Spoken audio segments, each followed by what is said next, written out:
오늘 제가 발제하려고 하는 제목은 조나단 에드워즈의 언약신학, 그리고 그 언약신학의 유산, 그리고 그 언약신학의 유산과 전망이라는 제목으로 제가 발제를 하겠습니다.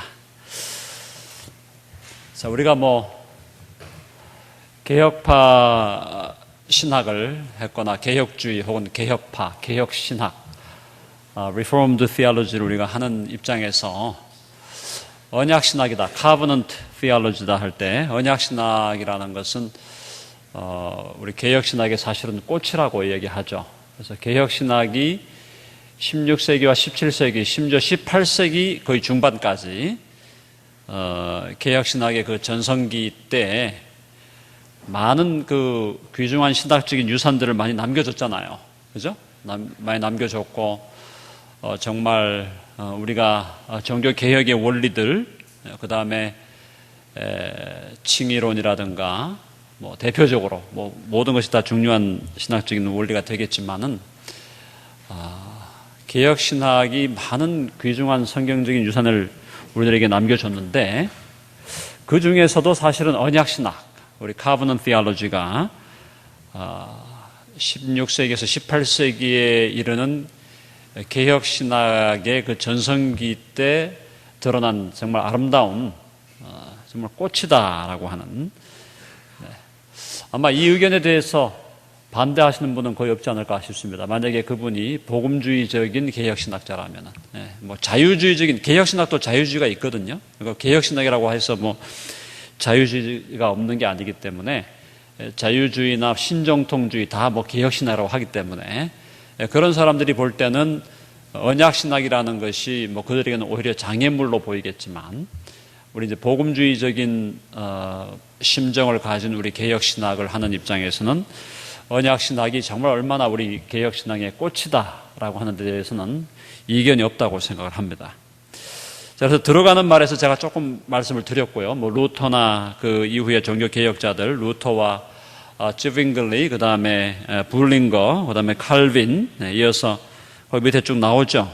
유명한 우리 그 잘 알려진 언약신학자 울시누스, 올레비아누스, 그 다음에 롤록 같은 사람, 토마스 굿윈, 존 오웬, 코케이우스, 비시우스, 이런 사람들이 이제 언약신학을 상당히 이제 진전을 시켰고, 사실은 언약신학은 그 개혁신학자들이 거의 대부분이 이 부분에 대해서는 다 논의를 많이 했고, 물론 이제 그 언약신학의 발전 역사를 볼 때는 언약신학 자체도 사실은 다양성이 있습니다. 그 안에도 상당한 다양성을 가지고 있지만, 대체로 이제 18세기 중반에 이르기까지 개혁신학이 이제 하나의 완결된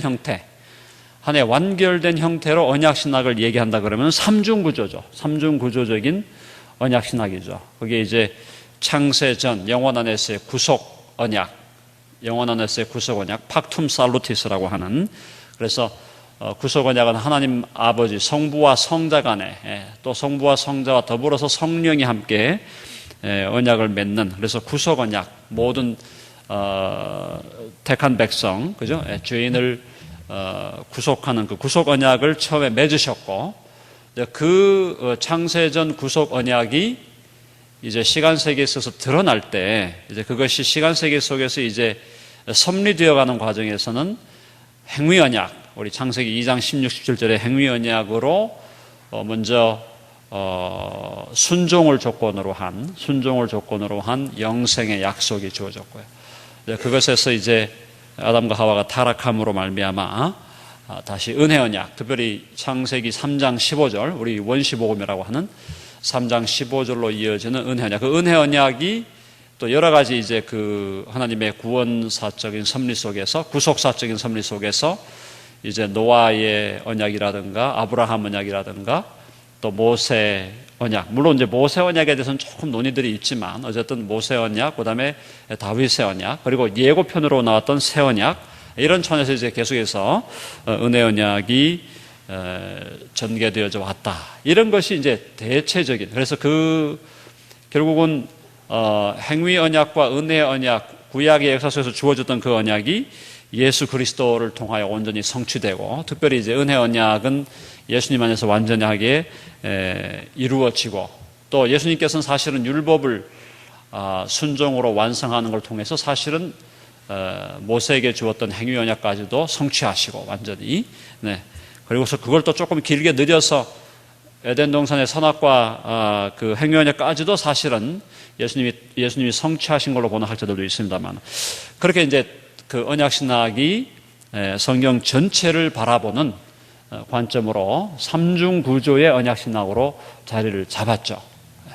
그래서 이 삼중 구조의 언약 신학이 언약 신학을 이제 계속해서 그 이후에 후대 개혁 신학자들이 계속 계승하고 계속 발전시켜 왔고,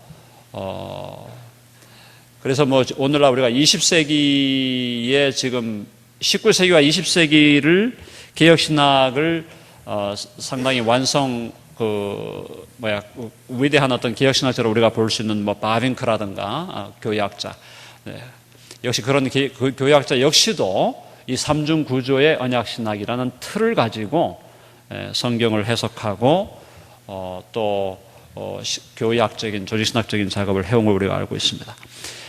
조나단 에드워즈 역시 지금 18세기 초반에서 중반까지 1703년에서 1758년까지 만 55년의 인생을 통해서 그가 신학 작업을 하면서 선대의 개혁 신학자들이 물려주었던 삼중 구조적인 언약 신학, 그래서 구속 언약, 행위 언약, 은혜 언약이라는 이 삼중 구조적인 언약 신학을 역시 그대로 상당히 거의 그대로 수용하는 그런 모습을 에드워즈에게서 우리가 발견할 수가 있습니다.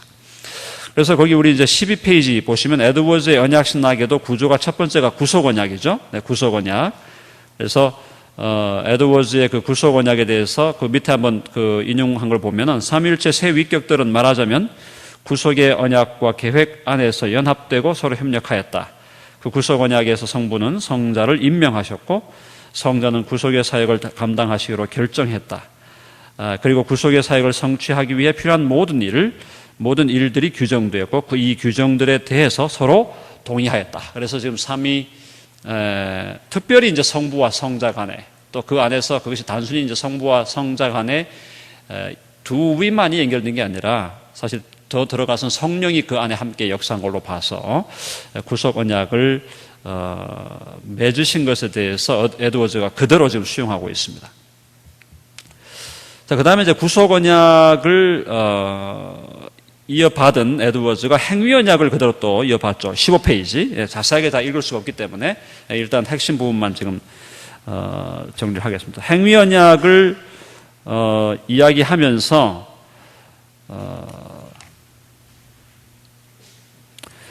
거기 한번 보면은 15페이지에 에드워즈가 한 말을 제가 인용했죠. 언약은 성경에서 매우 다양한 방식으로 이해된다. 때로는 신적인 약속으로, 때로는 조건에 근거한 신적인 약속으로 이해된다. 하지만 만일 우리가 하나님이 영생을 주시겠다는 조건으로 사람과 세운 언약에 대해서 말한다면 하나님은 행위 언약 외에 다른 어떤 언약도 인간과 맺으시지 않았다.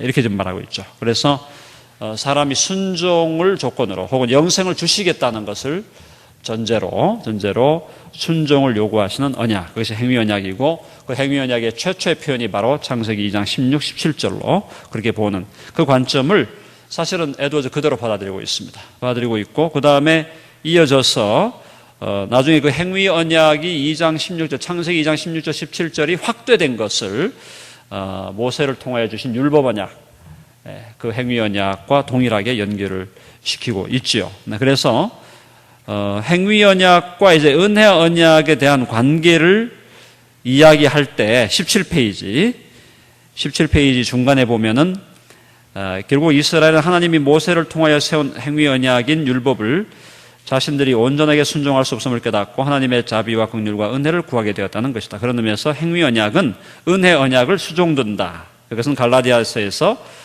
바울이 말씀한 것과 같다. 이같이 율법이 우리를 그리스도께로 인도하는 초등교사가 되어 우리를 하여금 믿음으로 말미암아 의롭다함을 얻게 하려 함이라. 행위 언약인 율법은 인간의 불순종과 불의를 분명하게 드러내고 그렇게 함으로써 은혜 언약의 당사자인 예수 그리스도를 의지하도록 이끈다라는, 그것은 물론 제 해석이지만, 그래서 뒤에 가서 에드워즈 역시 그 에드워즈가 한 말 다시 잠깐 보면요, 행위 언약은 여기에서 그리스도께로 인도하는 몽학 선생으로 제시된다. 그것은 구약 시대 이스라엘 나라만을 위한 것이 아니라 세상의 종말까지 모든 시대에 걸쳐서 하나님의 교회를 위한 것이었다. 행위 언약은 위대한 구속주가 사람들에게 그들의 죄와 비참과 무능력을 깨닫게 하며 입법자이신 하나님의 두렵고 놀라운 위엄과 공의를 깨닫게 하며 그렇게 함으로써 사람들이 구주이신 그리스도의 필요성을 느끼도록 만드는 도구로 사용되었다. 이게 이제 에드워즈의 주장이죠. 네.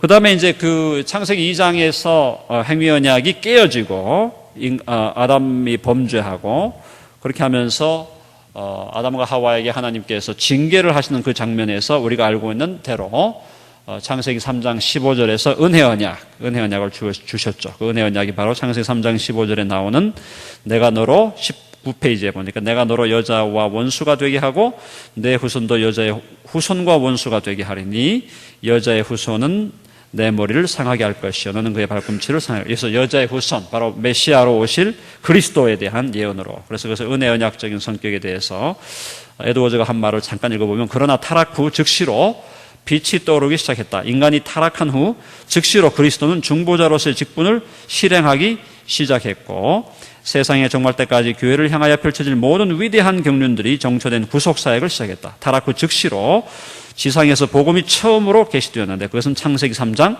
15절의 말씀이다. 이렇게 하면서 이것을 은혜 언약으로 보는 그런 견해를 에드워즈가 역시 받아들이게 됩니다.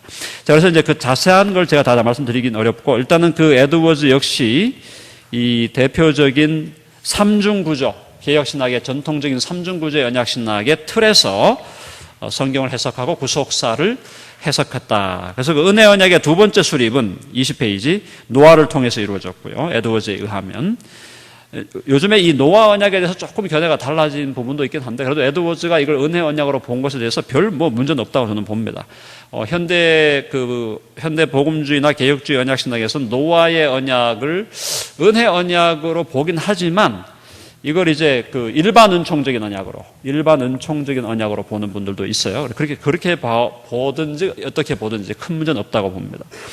에드워즈에게서 은혜 언약의 세 번째 수립은 아브라함을 통해서 이루어졌다. 그래서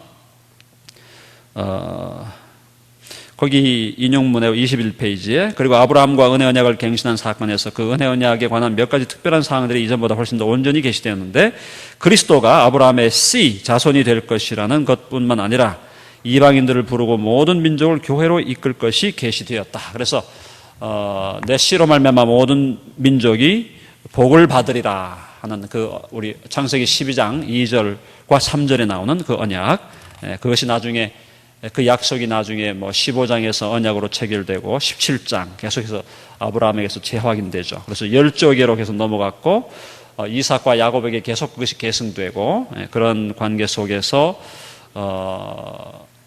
그다음에 이제 중간에 그 행위 언약, 율법 언약이 주어지고 그다음에 그 아브라함과 이삭과 야곱에 주어진 그 은혜 언약이 사실은 이스라엘 역사 속에서 다윗의 왕위를 통해서 성취가 되는 걸 다시 다윗 왕을 통하여 하나님께서 내 왕위가 영원하리라 라고 하는 또 다른 은혜 언약을 주셔서 그 다윗 언약이 결국 다시 그리스도 다윗의 후손인 그리스도를 통하여 성취된다는 것이 결국은 우리 성경 전체의 내용이라고 우리가 볼 수 있습니다.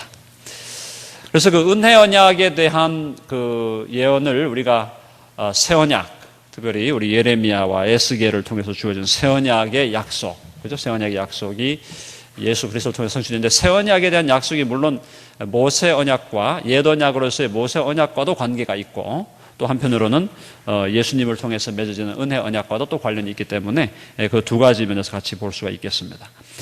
자, 그러면 에드워즈 언약 신학의 긍정적인 유산이 뭐냐? 제가 5가지로 정리합니다. 첫 번째는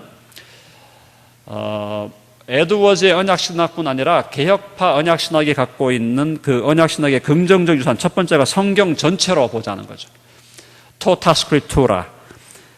성경을 여기서 찔끔 저기서 찔끔 이렇게 보지 말고 성경을 창세기부터 요한계시록까지 전체로 본다면 창세기 1장 1절에서부터 요한계시록 22장 마지막 절까지 성경 전체를 한 덩어리로 통으로 본다면 언약신학적인 구도로 보지 않을 수가 없다는 거죠.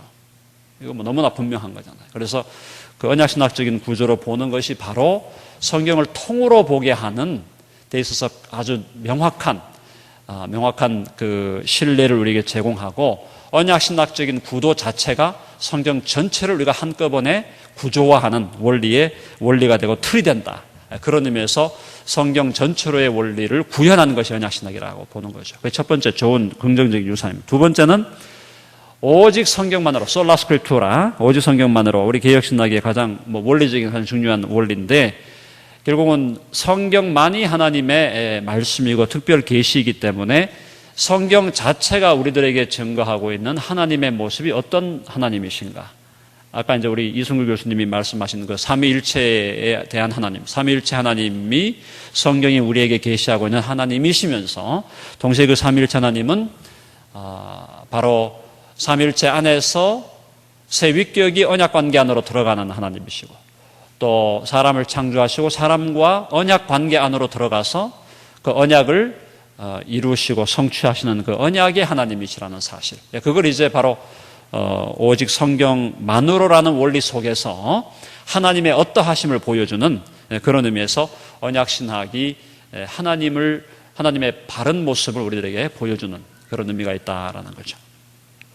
특별히 이제 언약신학이 우리에게 알려주는 하나님의 모습이 다양한 모습이 있지만 특히 그 언약에 대한 신실하심, 하나님의 그 신실하심, 그죠? 하나님의 약속하신 것을 결코 폐기하지 않으시고 약속하고 언약한 대로 반드시 이루시는 그 하나님의 신실하심, 그 하나님의 신실하심 때문에 우리는 하나님을 믿게 되는 거죠. 하나님의 trustworthiness, 그죠? 하나님의 trustworthiness, 하나님의 가신성, 하나님의 믿을만하심, 하나님의 믿을만하심 자체가 결국은 언약사적인 구도로 드러났고 그 하나님의 믿을만하심 때문에 우리는 하나님을 믿게 된다는 거, 바로 그런 원리가 언약신학에서 드러나고 있는 원리가 되겠습니다. 세 번째는 성경 계시의 통일성이죠.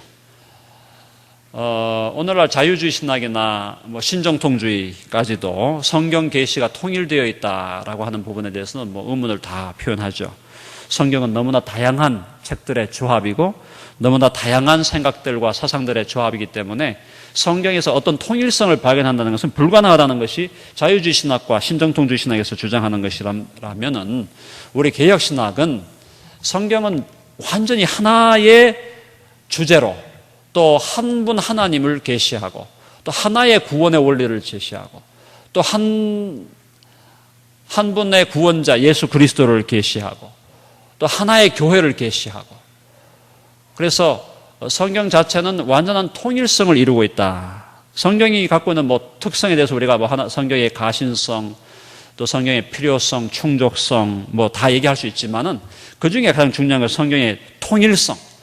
창세기부터 요한계시록까지 통일된, 일관된 메시지를 우리에게 전달해 준다고 할 때 그것은 언약신학적인 구조로 보지 않으면 사실은 성경 전체를 하나의 구조로 엮어내기가 쉽지 않다는 거죠. 그래서 성경 자체가 계시의 구조 자체가 언약적 구조로 되어 있다는 것을 보여준다면 성경 계시가 통일성이 있다는 걸 우리들에게 보여주는 겁니다. 그래서 26페이지 맨 위에 성경 계시의 통일성을 언약사의 틀로서 파악하려고 했던 것은 21세기는 오늘날에도 개혁신학의 후진들이 여전히 계승해야 할 귀한 유산이 아닐 수 없다라는 거죠. 네 번째 이제 언약신학의 유산은 구속사역의 장엄함입니다. 구속사역의 장엄함, Majesty of the Work of Redemption. 특별히 그 에드워즈가 그 성경 전체를 구속 사역의 역사, 그죠? 이렇게 정의를 했죠. 그래서 그걸로 결국은 성경 전체를 풀어낸 것 자체가 구속 사역이 얼마나 장엄한 것인가. 거기 보면 에드워즈 언약신학 하나님의 구속 사역의 장엄함과 위대함을 분명하게 드러내주는 면에서 긍정적인 의미를 가진다. 그래서 그는 영원한 구속 언약이 다양한 은혜 언약들을 통해서 성취되는 구속사를 통해 하나님께 영광이 돌아가고 예수 그리스도의 인격과 사역의 영광이 극명하게 드러나며 성령의 거룩하심과 신실하심, 은혜가 뚜렷하게 증거되며 성도들에게 약속된 구속과 구원의 말할 수 없이 탁월한 유익과 영광이 나타난다고 주장했다. 그래서 이것이 구속 사역의 장엄한 영광을 드러내는 의미에서 언약신학적 구조로 보는 것이 너무나 당연하다는 거예요. 마지막으로 이제 삼위일체 하나님의 계시, 언약신학의 구도를 따라서 혹은 성경의 언약적 구도를 따라서 우리가 갈 때 결국은 그 언약적 구도를 통해서 드러나는 하나님은 누구냐? 바로 그 하나님은 아버지와 아들과 성령 삼위일체 하나님이시다라는, 바로 그런 의미에서 사실 이 외에도 여러 가지 있겠지만은 이 5가지를 유산으로 이제 보는 그런 긍정적 유산으로 저는 보고 있습니다. 자, 그런데 여기서 이제 우리가 한 가지 좀 질문을 던질 게 뭐냐면, 그렇다면 이제 18세기까지 지금까지 에드워즈조차도 그대로 거의 개혁신학의 언약신학 안에 물론 다양성이 있지만, 그러나 다양성에도 불구하고 훨씬 더 사실은 통일성이 더 지배적이었다면은 그 언약신학을, 삼중구조의 언약신학을 에드워즈가 수용해서 그렇게 신학적인 작업을 했는데, 그 개혁신학적인 전통적 언약신학의 구조가 과연 보완될 필요가 없는, 어떤 의미에서 건설적인 의미에서 혹시 비판이 되거나 혹시 보완될 수 없는 어떤 정말 어떤 완전한 체계인가라는 그런 질문을 우리가 던진다면은 제가 여기서 이제 약간의 이제 문제 제기를 하는 겁니다. 물론 제가 문제 제기를 하는 것은 전통적인 언약신학의 구조를 폐기하자는 주장이 아니고, 전통적인 언약신학의 구조를 그대로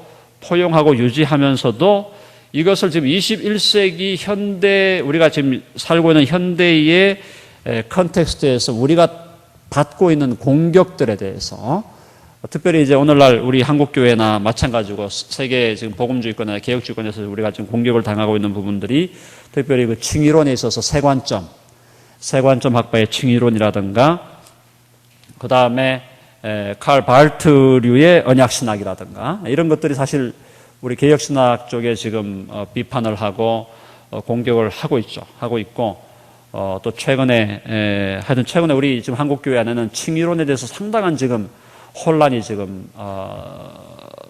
등장하고 있고, 또 수정주의, 칭의론에 있어서 수정주의자들이 등장해서 수정주의적인 그런 주장을 지금 많이 내세우고 있는 형국이잖아요. 이런 상황에서 우리가 갖고 있는 이 언약신학적인 체계를 좀 더 견고하게, 조금 더 이쪽의 공격들을 더 방어해낼 수 있는 견고한 체계로 우리가 만들 수 있지 않느냐라는 것이 저의 지금 착상입니다. 자, 그런 의미에서 우리 28페이지에 두 사람을 제가 소개를 했죠.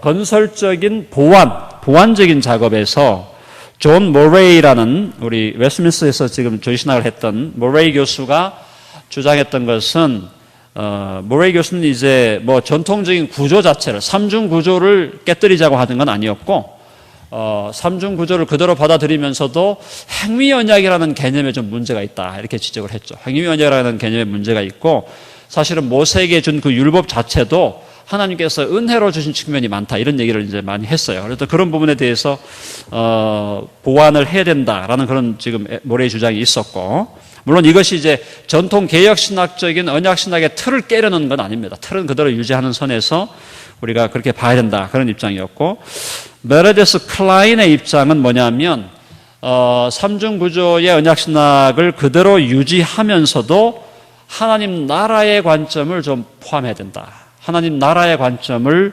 언약신학을 우리가 조금 더 풍성하게 해석하는 차원에서 하나님의 나라의 관점을 좀 집어넣어서 우리가 봐야 된다라는 그런 주장을 했습니다. 자, 그래서 거기 지금 29페이지에 클라인의 주장을 잠깐 제가 보면은, 클라인은 전통 개혁파의 삼중적 구조의 언약신학을 거부하거나 포기하지는 않았다. 하지만 그는 그의 주저 하나님 나라의 서곡이라는 책에서 전통 언약신학 체계를 하나님의 나라라는 중심 개념으로 재구성하는 매우 창조적인 통찰력을 보여주었다. 그는 그 책에서 창조로부터 완성까지의 전체 구속사는 하나님의 나라가 시작되고 완성돼가는 과정이며, 창세기는 그것을 서곡 형식으로 그려주는 책이라고 주장한다. 그러면서 클라인은 이미 에덴 동산에서 하나님의 나라가 존재했다는 과감한 주장을 펼친다. 더 나아가서 아브라함 언약은 이스라엘 나라를 하나님의 나라로 만드시겠다는 하나님의 계획을 선포한 언약이었다고 주장한다. 그리고 클라인은 하나님의 나라가 언약적으로 통치되는 covenantally administered라는 나라라고 규정한다. 이렇게 하면서 하나님 나라 신학, 특별히 하나님 나라 신학이 우리 20세기에 하나님 나라 신학을 상당히 특별히 개혁주의와 복음주의권에서 그것이 새롭게 드러났는데 그 하나님 나라의 신학의 통찰을 활용하면서 클라인이 이런 주장을 했어요. 저는 이제 그런 의미에서 이것이 좀 의미가 있다고 보고 제가 이제 개인적으로 오늘 이제 30페이지로 가면 발전을 위한 방향 제시, 하나님 나라 신학과 언약 신학의 통합으로 가야 된다. 이것이 이제 저의 하나의 제안입니다. 하나의 제안이고 proposal, 하나의 신학적인 제안으로 제가 제시하는 건데 필자는 그 5번 밑에 한번 보시면 필자는 개혁주의 언약 신학이 좀 더 진일보한 면모, 좀 더 성경 계시의 흐름과 일치하는 면모를 가지기 위해서는 전통적인 언약 신학의 통찰과 최근 클라인을 비롯한 다양한 개혁주의와 복음주의 신학자들이 전개해온 하나님 나라 신학의 통찰이 통합되어야 한다고 믿는다. 이른바 두 지평의 융합이 일어나야 한다. 필자는 본절에서 그 통합과 융합의 모습이 어떠해야 하는지를 하나의 신학적 제언으로 제시하고자 한다. 그래서 이제 하나님의 나라라는 하나님 나라 신학을 통합해서 언약 신학을 조금 더 보완할 수 있지 않느냐라는 것이 저의 입장이 되겠습니다. 이제 그 주장을 제가 몇 가지 다른 책에서도 주장을 했는데 일단은 하나님의 나라 개념을 우리가 파악을 하고요. 하나님 나라 개념 우리가 알다시피 바슬레이아 투세우라고 할 때 바로 그것이 하나님의 통치, 기본적으로 하나님의 통치, God's reign, God's rule을 의미하지만은 성경에서 하나님의 나라는 그것과 동시에 하나님의 나라를 좀 더 확대적인 개념으로 이해한다고 보았을 때 풀러에서 신약신학 가르쳤던 조지 레드 교수를 비롯한 그죠? 그다음에 그 외에 다양한 우리 개혁신학자들 혹은 그 신약신학자들이 주장한 대로 하나님의 나라는 하나님의 통치가 행사되는 영역, 그러니까 하나님의 통치 자체와 통치가 행사되는 영역, 또 그 통치를 받는 백성, 이것까지를 포함할 수 있는 개념이라고 본다면, 그런 이제 통찰에서 우리가 끌고 가 본다면, 이제 뒤로 갔을 때 에덴 동산의 하나님의 나라, 에덴 동산에서 하나님의 나라에 대한 사상을 우리는 창세기 1장에서 2장의 그 행위 언약이 오기 이전에, 행위 언약을 주시기 이전에 하나님께서 하나님 나라의 약속으로, 하나님 나라를 이루어 주시려는 약속으로 창세기 1장 26절과 28절을 그렇게 이해할 수 있지 않느냐라는 그런 제안을 제가 지금 해보는 겁니다. 그래서 거기 잠깐 보시면 32쪽에 창세기 1장 26, 28절을 보면 하나님은 아담과 하와를 당신의 형상을 따라 창조하셨다. 그리고 그들에게 생육 번성, 땅 정복, 만물 통치를 복으로 주셨다. 그래서 그 1장 28절에 쭉 보면은 그 성경 구절에 보면 그들에게 복을 주시며 하나님이 그들에게 이르시되 생육하고 번성하여 땅에 충만하라, 땅을 정복하라, 바다의 물고기와 하늘의 새와 땅에 움직이는 모든 생물을 다스리라. 이것을 하나님은 아담과 하와를 당신을 대리하는 통치자로 세우신 것이다. 아담과 하와는 하나님의 뜻을 따라서 에덴 동산을 포함하여 만물을 다스리는 특권을 부여받은 것이다. 그래서 이 창세기 1장 28절을 하나님 나라, 즉 생육하고 번성하라. 거기 우리 지금 보시면 33페이지 보시면은 창세기 1장 28절을 복을 약속하신 언약으로서의 창세기 1장 28절, 복을 약속하신 언약으로서. 그래서 하나님 나라의 복, 특별히 하나님 나라의 외면적이고 구조적인 요소를 복을 주시고 약속하신 것이라고 해석할 수 있지 않느냐라는 제 제안입니다. 그래서 넘어가서 34쪽에 보면 창세기 1장 28절에 하나님을 사람에게 복을 주시는 분으로 묘사하고 있다. 그런데 이 복의 내용이 세 가지로 압축되는데 첫째는 생육하고 번성하는 복, 둘째는 땅을 정복하는 복, 셋째는 모든 생물을 다스리는 복이다. 생육 번성의 복은 자손들이 많아지는 복과 연결되고 땅을 정복하는 복은 땅을 소유하고 확장하고 땅의 소산물을 누리는 복과 연결되며 모든 생물을 다스리라는 복은 만물에 대한 통치의 복과 연결된다. 하나의 국가, 하나의 나라를 구성하는 외면적이고 구조적인 요소는 국민과 국토와 국권이다. 그래서 예를 들어 대한민국이라는 하나의 국가가 구성되기 위해서 대한민국 국민과 국토와 국권이 존재하듯이, 그래서 이 세 가지 요소가 결합될 때 하나님 나라의 골격이 이루어지는 것처럼 바로 하나님께서 아담에게도 이 세 가지 요소를 복으로 주신 것이다 라는 거죠. 그 다음에 이제 창세기 2장 16, 17절은 이 세 가지 요소 외에 하나님 나라의 내면적 가치관과 삶의 풍토를 결정하는 헌법의 요소로서, 헌법이 더해져야 하나님의 나라가 완성된다. 이 헌법을 우리는 하나님 나라의 내면적 요소 또는 제사의 요소라고 부를 수 있다라는 겁니다. 그래서 이제 제가 이 창세기 1장 28절 그렇게 해석하는 것은 저만의 해석이 아니고요. 사실은 저만의 해석이, 그러니까 조금 다시 정리를 하면은 1장 28절에서 하나님의 나라의 외면적인 요소, 국민과 국토와 국권이라는 외면적인 요소를 아담과 하와에게 복으로 주셨고, 그 복의 맥락 속에서 그 나라를 다스리기 위한 그 나라의 가치관과 문화를 규정하는 요소로서, 내면적인 가치와 문화를 규정하는 요소로서의 2장 16, 17절 행위 언약, 그걸 주셨다라고 보는 겁니다. 그래서 1장 28절을 문화 명령으로 보았던 우리 리폼드 개혁파의 전통에 대해서 조금 제가 그 의의를 거는 거고요. 1장 28절을 문화 명령으로 보기보다는 하나님 나라에 대한 복을 주시는 것으로 약속하신 것으로 보는 것이 더 옳지 않겠냐라는 거고요. 그 다음에 창세기 2장 16, 17절은 최초의 율법 혹은 최초의 헌법 혹은 최초의 행위 언약으로 보는 전통적인 견해는 그대로 수용할 수가 있습니다. 자, 그래서 36절, 36페이지 보면 36페이지 중간에 하나님께서 인류와 최초로 맺은 언약은 위에서 강조한 바대로 창세기 1장 28절에 하나님 나라를 복으로 주시겠다는 약속이고, 창세기 2장 16, 17은 창세기 1장 28절의 복의 약속, 언약, 즉 promise, covenant, blessings 또는 하나님 나라 약속 언약의 맥락에서 주어진 계명, 율법 언약 혹은 헌법 언약 혹은 창세기 1장 28절을 최초의 언약으로 인정하는 맥락에서 창세기 2장 16, 17절을 행위 언약이라는 전통적인 언어로 묘사하는 것은 적절하다, 이렇게 볼 수 있다라는 그런 주장이 되겠습니다.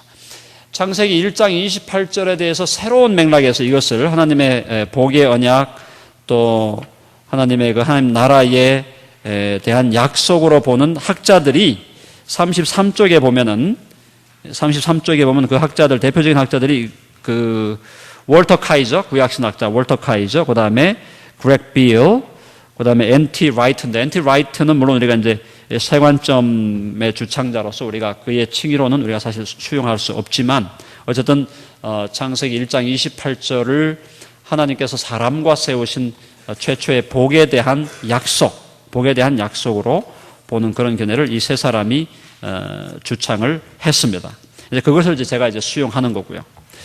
자, 그 다음에 다시 36쪽으로 넘어오면 그 창세기 2장 16, 17절에 나타난 하나님 나라의 가치관과 헌법적 정신은 첫 번째가 하나님의 절대 주권적인, 두 번째가 자유라는 가치와 원리와 정신, 세 번째가 순종이라는 가치와 정신, 넷째가 법치라는 가치와 정신인데, 이것이 38페이지에 보면은 로마서 14장 17절에 나오는 하나님의 나라는 먹는 것과 마시는 것이 아니요 오직 성령 안에 있는 의와 평강과 희락이라는 그 하나님의 나라에 대한 개념 정의와도 일맥상통함을 발견할 수가 있습니다. 창세기 3장에서 인간의 반역과 최초의 복음, 그렇죠? 네. 그리고 자, 이스라엘과 하나님의 나라를 우리가 본다면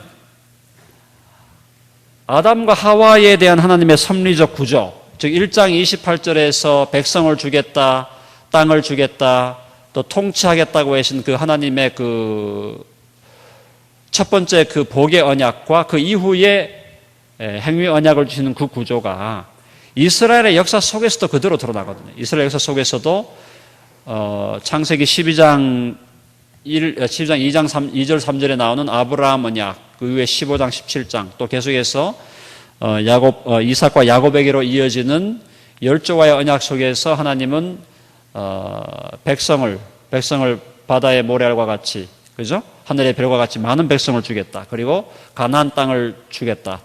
그리고 그 땅에 들어가서 다스리게 해주겠다라는 세 가지 요소를 지금 같이 약속하고 있거든요. 그러니까 이스라엘의 역사 속에서도 동일한 구조가 드러난다는 거죠. 그러면서 창세기 2장 16, 17절에 나오는 그 행위 언약적인 구조가 다시 모세 언약을 통해서 드러나죠. 그래서 아담과 아브라함에게 주어진 약속대로 자손을 번성하고 생육하게 하겠다는 그 약속이 출애굽기 1장에서 이스라엘 백성이 애굽 땅에서 생육하고 번성하는 그 맥락 속에서 그들을 이제 약속의 땅으로 데리고 가는 그 컨텍스트에서 하나님께서 율법 언약을 주시고 그 행위 언약을 주셔서 그걸 통해서 하나님이 계속해서 이스라엘의 역사를 섭리해 가는 걸 우리는 보게 되는 겁니다. 그래서 이스라엘과 하나님의 나라 39페이지, 40페이지도 보면 40페이지 보면 이스라엘 국가와 하나님 나라의 모형이다. 이스라엘 국가 역시도 에덴에서 하나님께서 계획하시고 약속하셨던 원래적인 하나님의 나라에 대한 모형이었다라고 보는 것입니다. 그래서 창세기 12장에 나왔던 그 부분, 그래서 잠깐 우리 읽어보겠습니다.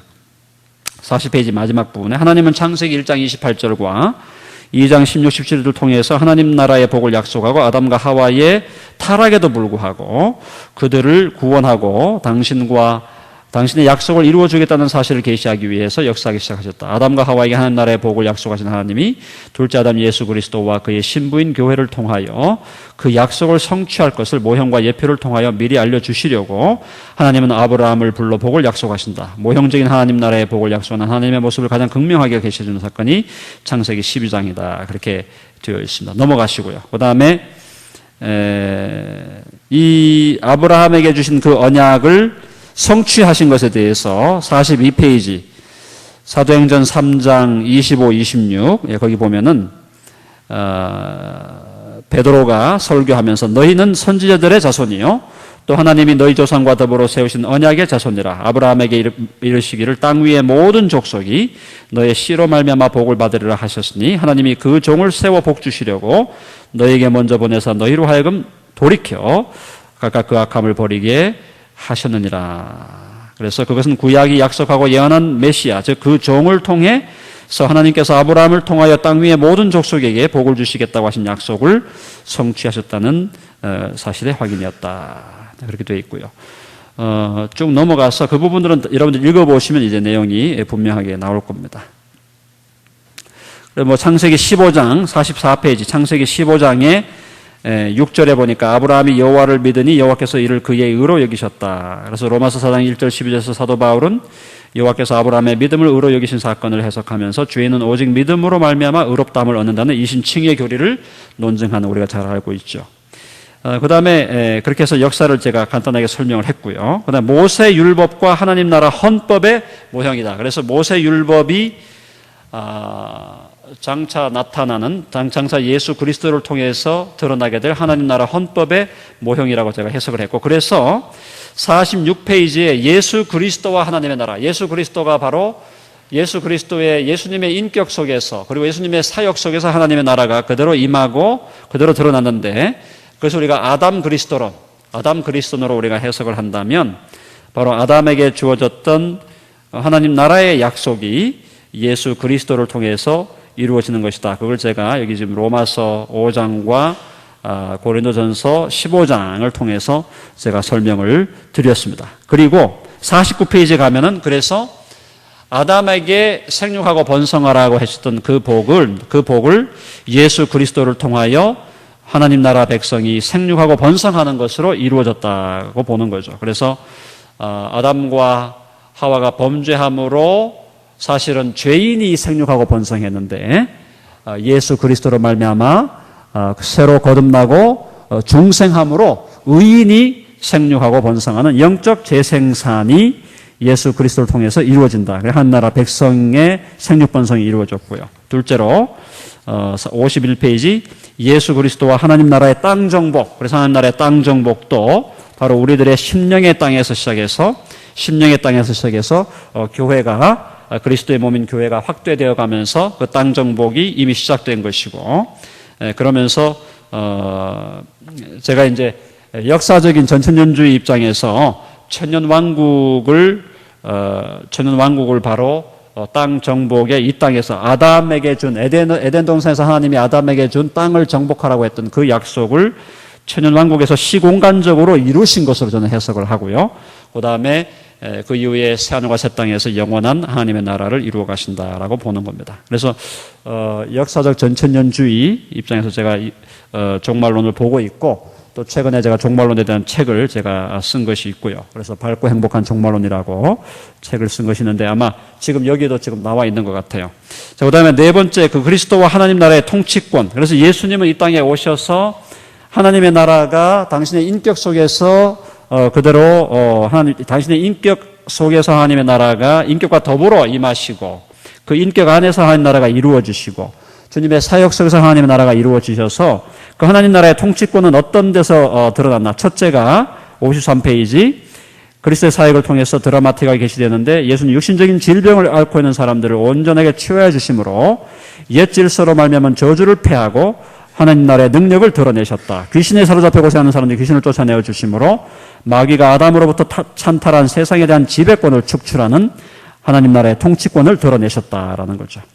또 하나님 나라 통치권 둘째, 그리스도의 십자가 부활을 통해 분명하게 드러났고 사망의 권세를 이겼고, 그 다음에 셋째 54페이지, 예수 그리스도가 가지고 있는 하나님 나라의 통치권은 재림으로 말미암아 온전하게 드러나게 될 것이고, 그것은 그리스도가 재림할 때 이루어지는데, 성경은 이미 그러나 아직은 완성되지 않은 already but not yet consummated의 긴장 속에서 그리스도인과 교회가 살아가고 있다고 말씀하고 있다는 거죠. 그래서 그 통치권이 사실은 예수님이 부활하시고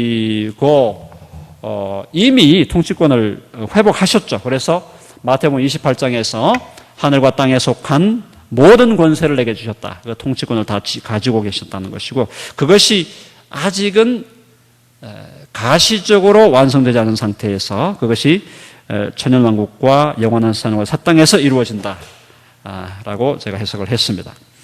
그 다음에 예수 그리스도와 하나님 나라의 헌법, 그래서 사실은 모세에게 주었던 그 율법이,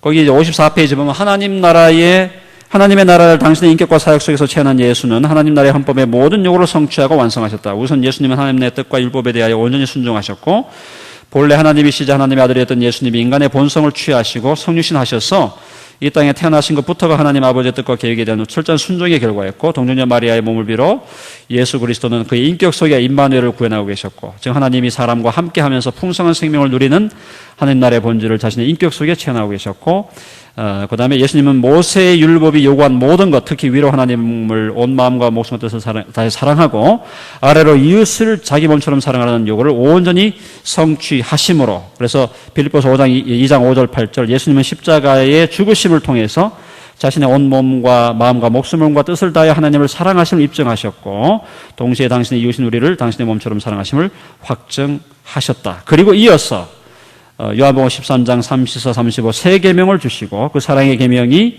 갈라디아 6장 2절에 너희가 짐을 서로 지라 그리하여 그리스도의 법을 성취하라. 그래서 예수님 안에 임한 하나님의 나라의 헌법은 마태복음의 산상수훈과 신약 서신서의 모든 윤리적 교훈을 다 포함하면서, 그 헌법의 핵심은 결국 예수님 우리를 사랑하신 것 같이 우리도 서로 사랑하라는 그 명령을 주님이 이루셨고, 우리로 하여금 성령을 보내서 이루고 계신다라는 그런 관점에서 해석을 했습니다. 자, 그럼 마지막 넘어갑니다. 그러면 하나님 나라 신학과 삼중 구주의 언약 신학의 융합이 주는 유익은 무엇인가? 제가 하나의 그 신학적 재현을 했는데, 이것이 주는 유익은 몇 가지가 있어요. 첫 번째가 뭐냐면,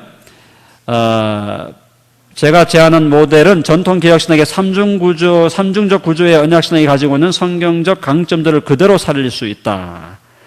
그러면서 동시에 창세전 구속 언약이라는 용어를 그대로 사용하면서 창세전에 성부와 성자가 죄인을 구속하여 하나님 나라의 백성으로 삼으실 것을 언약하셨다라고 해석하면, 그 안에서 구원을 이루시겠다라는 해석에 하나님 나라의 백성이라는 측면을 우리가 넣는다면 그 해석이 조금 더 폭넓은 해석으로 나아갈 수 있지 않느냐는 것이고, 둘째, 필자가 제안한 모델은 전통개혁신학의 삼중적 구조의 언약신학보다 더 포괄적인 해석학적 틀을 제공할 수 있다. 그것은 바로 창세기 1장 28절을 하나님의 그 언약의 최초의 표현으로, 그죠? 영원한 구속 언약의 최초의 표현, 즉 하나님의 나라의 언약, 하나님의 구속하여, 죄인을 구속하여 하나님의 나라를 세워가시고 하나님 나라의 백성으로 만들어 가시겠다는 그 원형적인 구속 언약이 최초로 표현된 것이 바로 창세기 1장 28절로 볼 수 있기 때문에 좀 더 타이트하게 성경을